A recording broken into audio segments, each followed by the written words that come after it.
ابتدت من أكتر من 12,000 سنة قبل الحضارة المصرية.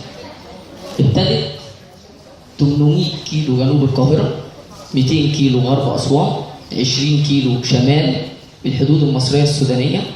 كانت منطقة اسمها نباتا بلايا، ودي اكتشفها الأثريين ووجدوا فيها آثار توقيت الحجري أو أول ساعة زمنية كارما. كارما يعني خير النيل، ودي كانت بتمتد 350 كيلو حتى مدينة دونجولا. مدينة دونجولا دي قبل الخرطوم ب40 كيلو، ودي كانت أول حضارة اتعرفت في وادي النيل. المباني بتاعتها كانت من الطوب اللبني، وكان القلاع والحصون كلها من الطوب اللبني، وكان ليهم أهراماتهم. النوبيين عندهم أهرامات أكتر من اللي موجودة في مصر، عندهم أكتر من 450 هرم موجودين في السودان ويسموا أهرامات ميروي. حضارة كارما انتشرت وتوسعت وبدأت تتحرك للشمال عند روافد النيل الأخيرة في اتجاه مصر، ووصلوا حتى أسوان أو جزيرة الفنتن اللي هي جزيرة فيلة، وبدأوا ينشئوا الحصون والقلاع بتاعتهم ورسموا حدود الدولة بتاعتهم. تيجي بعد كده حضارة نبات، أول حضارة الكوشية نسبة لكوش. كوش هو ابن حام ابن سيدنا نوح وأخو مصريم مؤسس مصر. الكوشيين يعتبر من أعظم الحضارات اللي كانت في حوض النيل. حضارة كوش كانت استمرت أكتر من 6 قرون. الحضارة دي حكمت مصر أكتر من 125 سنة.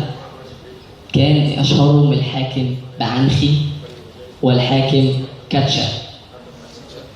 بعنخي ليه جدارية مشهورة جدا بيحكي فيها عن معاركه ضد الليبيين. الليبيين كانوا حضارتهم في غرب مصر، وكانوا مستغلين وضع وضعف الأمراء الدولة المصرية، وكانوا بيهاجموا مصر طول الوقت، وكانوا محتلين مصر لحد الدلتا.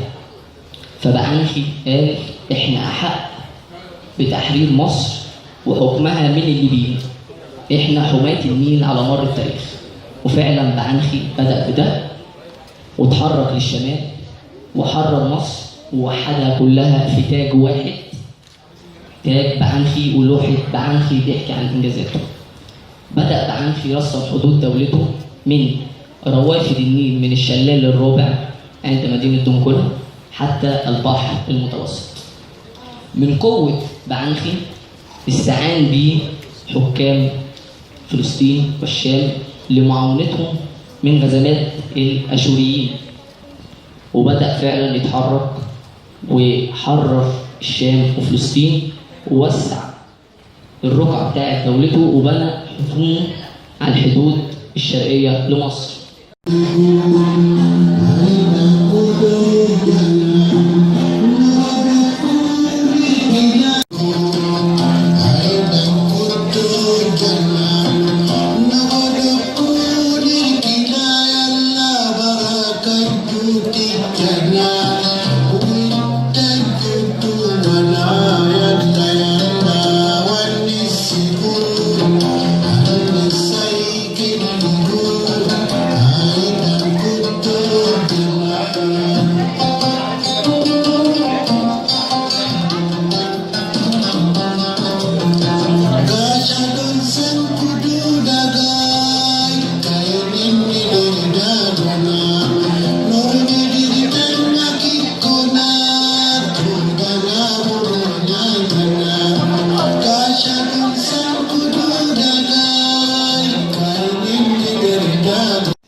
رينيسانس قامت وتحركت ووحدت النوبة وتحركت عشان ترجع الحدود بتاعتها تاني زي ما كانت، وتحركت بالفعل للشمال ووصلت لحد طيبة ورسمت حدود الدولة النوبية تاني.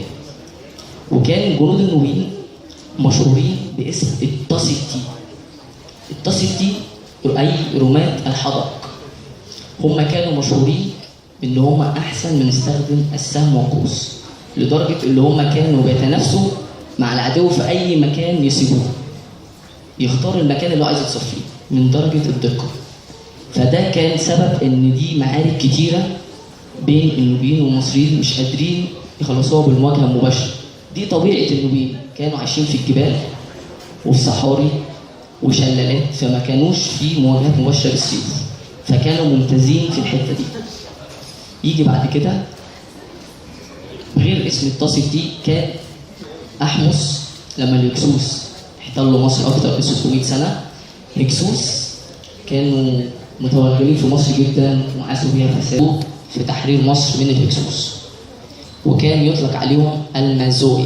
المازوي أي الجندي باللغة المصرية القديمة. وكان برضو ليهم اسم تاني أثيوبيا.